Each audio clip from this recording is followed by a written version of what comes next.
kita duduk. Makin lama kita duduk, makin dikira 1 minit, 2 minit dikira orang paling baik di rumah Allah. Orang yang awal datang paling lambat balik. Orang yang kurang baik, orang yang datang lambat balik cepat. Orang yang parah terus tak baik, tak datang langsung. Jadi kita dah kira baik ini tuan-tuan. Alhamdulillah. Jadi menjadi tetamu di rumah orang, yang pertama kalau tak dipersilakan masuk, jangan masuk. Sudah masuk, kalau tak disilakan duduk, jangan duduk. Sudah duduk diantar makanan, kalau tak dipersilakan minum, jangan minum. Kadang-kadang tuan rumah lupa nak beritahu, tu kan minum-minum. Melainkan dia kata, ini air dianggap berapa, nak minum tu? Oh ya, Masya Allah nak minum. Orang tahu dah, kalau sudah diangkat minuman dan makanan, memang nak diminum dan dimakan. Tapi tuan rumah lupa nak beritahu. Tetamu pula sudah selera, terpaksa dia tolong. Dia nak minum ke dia kata dia? Minum lah. Jadi tuan-tuan dan perempuan sekalian, ke surau, ke masjid pun sama. Oleh kerana kita menjadi tetamu Allah, tak nampak tuan rumah, maka kita kena ikut syarat-syarat yang disebut oleh Nabi SAW. Antaranya kita kena iktikaf, kena niat iktikaf di masjid kalau kita masuk. Bila sudah niat iktikaf, kalau boleh jangan tertidur. Itu kalau apalah, ini saja beritahu, jangan ada rasa apa pula. Jangan, saya bukan nak bagi rasa, cuma kalau terasa bagus hidup. Di masjid, iyalah, kan ada tertulis kadang-kadang di situ kan, tertulis bukan tempat tidur kan ya. Tapi kita ni yang lama-lama ni tak apalah, dibagi kemudahan tuan-tuan. Ya, dah lama kita ni, memang kita ni sudah lama-lama ni, syarat-syarat kita pun tak gitu kuat lagi. Asal diam sikit dah lentok dah. Asal apa namanya, tak bercakap-cakap dah tunduk tengah-tengah mengaji. Ada jemaah saya, memang dah 20 tahun saya kenal dia, mengaji paling di depan, tapi tak sampai 3 minit start mengaji, memang tidur. Tapi pula begitu saya nak berhenti 5 minit, dia bangun pula. Macam ada dia punya set. Ya, dia punya set tu ngam lah. Jadi kalau tak ada ilmu, patutlah, sebab dia tak dengar apa. Jadi tuan-tuan dan perempuan hadirin sekalian, pernah sekali, ini bukan saya, kawan. Ya, kawan ni ceritalah pasal darurah. Kalau di hutan kita tidak ada makanan, sementara kita sudah hampir mati, yang ada hanya daging khinzir, ya. Dia ceritalah panjang. Jadi kesimpulannya, maka bolehlah dia makan daging khinzir. Dia terbangun masa tu je. Cerita lain tak tahu. Dia terbangun situ. Kata dia. Dia pun tak tanya. Lepas tu dia balik. Besoknya dia buat report ke Jabatan Agama. Dia reportnya ustaz. Sebab ustaz kata boleh makan daging khinzir. Ustaz kena panggil. Kena panggil. Bila sudah dipanggil, ditanyalah soal siasat. Siapa yang buat aduan? Ini. Jamaah dari mana? Dari sini. Nama siapa? Ini. Oh, yang tu. Kenapa? Dia tu tak pernah bangun untuk mengaji. Lelah aja. Padahal bukan tua lagi macam kita ni, muda lagi orang. Tuan-tuan dan puan-puan hadirin sekalian, saya buat ni bukan saja nak paksa orang dengar. Ya, mana-mana saya buat. Cuma kalau boleh di mana-mana lah. Tang mengaji ni, bab mengaji ni, memang saya pernah bagi tahu lagi, tuan-tuan kalau tertidur tengah mengaji pendek umur, bangun terus. Macam-macam lah tuan-tuan dan perempuan sekalian, menjadi tetamu rumah orang sampai aja 5 minit dah tertidur di rumah orang. Apa cerita? Jadi tuan-tuan dan perempuan sekalian ni, rajulun qalbuhu mu'allaqun fil masjid. Kira dia dah bagus dah. Saya pernah bagi tahu juga tuan-tuan, tertidur di masjid lagi bagus daripada tertidur dekat bus stop tu. Atau tidur di tempat lain. Sini lagi bagus. Paling tidak orang yang tertidur tengah mengaji ni, dia tak lelak sangat. Dia cuma sekejap-sekejap kita mana. Cuma salah faham, ditakuti. Itu je lah. Ditakuti salah faham sebab dia tak dengar semua. Macam cerita tadi. Jadi tuan-tuan dan perempuan sekalian, okey, kita tinggalkan tu. Banyak lagi cerita tu lagi. Perkara tetamu-tetamu ni, macam mana nak menghormati tetamu. Yang ini kita menjadi tetamu Allah. Yang berikutnya, yang keempat, rajulan tahabba fillahi jitama'a alaihi wa tafarraqa bih. Dua orang yang bersahabat, berkenalan kerana Allah, berpisah kerana Allah. Bukan senang, bukan kerana duniawi, bukan kerana partner bisnes, bukan kerana join main futsal, bukan kerana sama-sama olahraga sama, dan tak ada. Dia ni memang betul-betul kerana Allah. Bertemu di masjid, berpisah. Setiap kali perpisahan membagi salam, setiap kali pertemuan memberi salam. Saudara yang sebegini adalah saudara yang sangat digemari oleh Rasulullah. Kemudian berikutnya, rajulun da'at imra'atu dzatu mansabin wa jamalin ila nafsiha wa qala inni akhafu Allah rabbal alamin. Seorang laki-laki yang dipanggil oleh seorang wanita yang cantik, yang berkedudukan, yang kaya raya, yang muda belia untuk melakukan maksiat. Si laki-laki tadi mengatakan, saya takut Tuhan pencipta seluruh alam. Orang tak ada, berdua saja. Macam Nabi Yusuf. Nabi Yusuf dipelawak oleh Zulaikha. Dia lari dikejar. Tapi macam mana nak jadi Nabi Yusuf alaihi salam? Kalau macam kita ni lah ada orang kejar, saya tak tahulah sama ada lari ataupun berhenti. Tapi yang kejar pelawak lah. Orang tak ada ceritanya ni. Kalau orang ramai, kita lari lah, kan? Tuan-tuan dan puan-puan hadirin sekalian, Imam Al-Ghazali mengatakan dalam soal ini, kalau ada orang yang berhadapan dengan peluang sebegini, cepat-cepat berlalu, jangan diam. Kalau diam, dia tak akan selamat. Tak kira tua ataupun muda. Tak kira tua ataupun muda. Jemaah saya ada orang tua. Macam kita ni juga lah, saya tanya. Tuan-tuan, puan-puan, kalau sekiranya ada seorang wanita cantik muda, kira-kiralah berlalu, kemudian kita memandangnya, ada tak rasa keinginan terhadap wanita yang muda itu? Orang tua tu kata, saya tak ada langsung Ustaz. Tak ada langsung.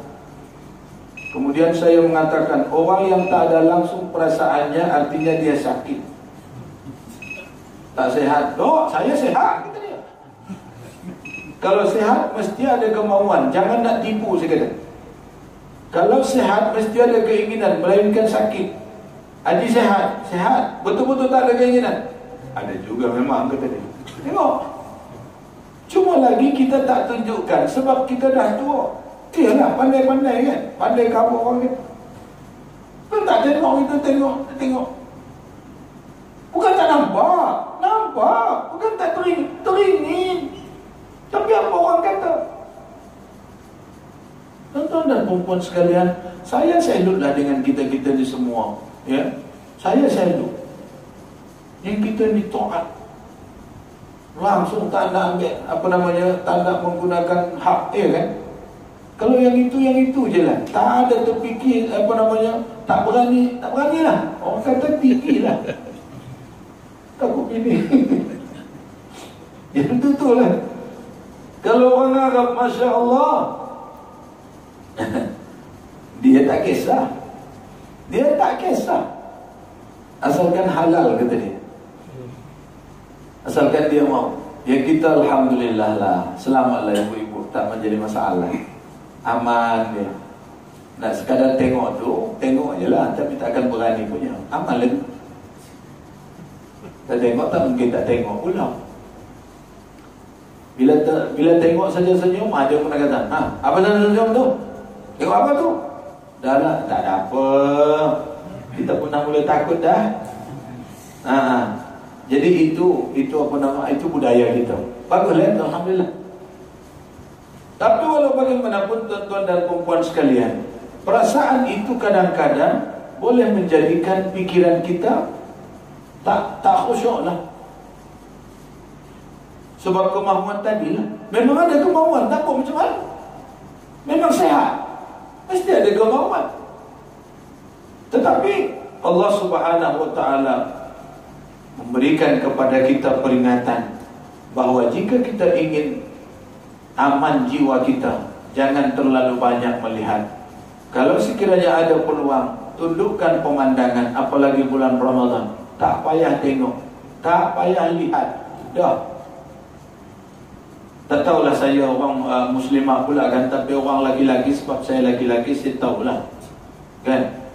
Tapi kalau muslimat saya tak tahu. Sama ada keinginan dia timbul bila melihat jejaka tampan, tengok macho bukan main. Ada ke keinginan macam-macam? Mungkin tak ada kot. Tak ada ya. Kita percaya lah itu, alhamdulillah. Tapi kalau orang laki-laki, macam mana tuanya pun mesti ada. Itulah kelebihan orang laki-laki. Ya, kelebihan juga tu. Okey, tuan-tuan dan puan-puan sekalian. Kemudian yang ke berapa tadi? Yang ke-6. Yang ke-6, rajulun tasaddaqa bi sadaqatin la ta'lamu shimaluhu ma tunfiqu yaminu. Lelaki atau wanita lah yang memberi sedekah sehingga tidak tahu tangan kirinya apa yang dibagi oleh tangan kanannya. Ada sembunyi. Sedekah ini kan yang bagus disembunyikan, tak payah nak tayang-tayang. Dia masuk tabung pun kena tayang tinggi. Biasanya yang ditayang tu kalau tinggi nilai dia RM50 yang tinggi angkat. Kalau RM1 masuk gitu. Jadilah ta'lamu shimaluhu ma tunfiqu yaminu. Tak tahu tangan kiri apa yang dibagi oleh tangan kanan. Macam tu punya sembunyi sedekah ni yang bagus. Kalau memang dapat, macam tu lah dibuat. Tetapi ada ketikanya sedekah itu memang perlu dinyatakan. Sedekah yang diberikan ke ke surau misalnya untuk kepentingan umum, elok ditunjukkan supaya yang lain melihat. Si Polan pun bagi segini, tak tahu aku segini kan ya. Dia boleh memotivasi sebenarnya. Dia pun duit dia lah, aku lagi banyak, dia bagi lebih, aku kena lebih dah juga. Jadi lama-lama banyak lagi surau. Dan taklah RM1 aja memanjangkan dia. Bagi RM100 yang popol tu. Yang lain menengok, aku tak boleh 100 ni, mesti 100 RM1 paling tidak. Maknanya 100 satu keping, RM1 satu keping, janji lebih. Itu memotivasi. Malu nak bagi lebih sebab dia pun lebih banyak duit. Itu kepentingannya yang dinyatakan kalau untuk kepentingan umum. Tapi kalau kita sedekah, infak, bantu peribadi, jangan ditunjuk-tunjukkan, jangan dicerita-ceritakan. Tak guna. Itu menyakitkan hati orang yang menerima. So itu urusan peribadi. Tapi kalau urusan surau, cerita pun tak apa. Kalau tujuan dia memang untuk memancing orang ramai. Dia bagi RM5,000 untuk surau. Murih puasa. Eloklah tulis nama dia besar-besar, Tuan Haji ini, supaya yang lain, oh ini hebat ni, aku nak buat juga lah. Jadi senang. Itu maksud dia. Jadi bukan semua sedekah itu kena sembunyikan. Nengok keadaan dia dan siapa yang menerima. Kalau individu yang menerima, jangan tahu siapa-siapa, sebab itu aib. Walau macam mana pun, ya, maunya dengan sumbangan dan sedekah. Tapi kalau diwar-warkan dia menerima sedekah, dia pribadi dia akan down. Dia tidak akan payah nak berkawan dengan orang biasa. Artinya dia rasa malu, rasa apa namanya? Rendah diri lah. Ya, rendah diri. Nanti kalau dia nanti jadi misalnya jadi togeh, dia dah menjadi, rumah pun dah beli 2, kereta pun dah besar, orang yang tahu dulu yang dia kena bantu tu, orang mengatakan, alah, Polan kalau tak dibantu tak jadi dia tu. Dia dulu yang bagi modal tu aku dulu. Kan? Jadi dia akan menjadi rasa terhina lah. Sebab itu kalau kita tolong orang, jangan bagi tahu dengan siapapun yang kita tolong orang. Sama ada dia nanti tak jadi ataupun dia jadi. Kadang-kadang yang menolong ni, habis dia tolong, jadi orang tu dengki pula dia. Awak tahu tak siapa yang tolong dia dulu? Aku yang bagi modal tu. Dah lah tu. Kalau memang apa yang kita buat tu nak jadi pahala sampai ke akhirat, tak payah nak sebut-sebut. Itulah dia namanya la ta'lamu shimaluhu ma tunfiqu yaminuh. Yang terakhir, rajulun dzakarallaha khaliyan fafadat ainah. Lelaki yang berzikrullah, mengingat Allah di waktu kesepian malam, ya, sentuhan air yang sejuk, kemudian dia terus solat dengan mengangkat takbiratul ihram, kemudian dia berzikrullah karena mengingat kesalahan masa lalu yang pernah dia lakukan, mengingat dosa-dosa yang belum terampuni, mengingat inginnya kepada syurga yang sangat enak dan begitu nyaman, aman dan bahagia. Tanpa terasa mengalir air daripada matanya di pipi. Fafadat ainah, penuh air pipinya dengan linangan air mata, mengenang daripada kesalahan-kesalahan yang ia lakukan, takutnya kepada azab Allah, sukanya kepada syurga Allah, ya, sampai mengalir air mata di pipi. Air mata yang keluar walaupun sebesar kepala lalat, ya, sebesar kepala lalat, kata Rasulullah, lebih bernilai air mata keinsafan ini daripada darah yang mengalir berjuang di jalan Allah. Dia bukan senang nak mengalirkan air mata kerana keinsafan, kerana kesadaran, kerana taubat, kerana merasa diri berdosa. Bukan mudah. Sebab itulah maka Allah mempelawa kita untuk bangun tengah malam sendiri-sendiri, mengajukan hal, tadah tangan, minta kepada Allah dengan hati yang penuh penuh perasaan. Allah pelawak, apalagi di malam-malam terakhir Ramadan. Jangan pada qiyamul lail saja. Maknanya qiyamul lail berjamaah, qiyamul lail sendiri, marilah ke surau. Kalau tak berani seorang-seorang, pakak-pakaklah. Kadang kalau seorang-seorang mau juga takut ni, walaupun surau ni keliling rumah tak, lain macam rasanya. Seorang kan, bila kita sembahyang depan ni, tak tahu sembahyang, bunyi pintu tu, tengok orang tak ada. Ni apa benda? Dah tak aman dah tu. Nak balik dah tu? Tak apa. Pakat 2-3 orang.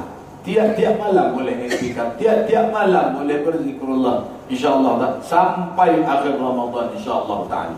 Jadi tuan-tuan dan puan-puan sekalian, itulah 7 golongan manusia yang akan mendapat naungan di bawah arasy Allah.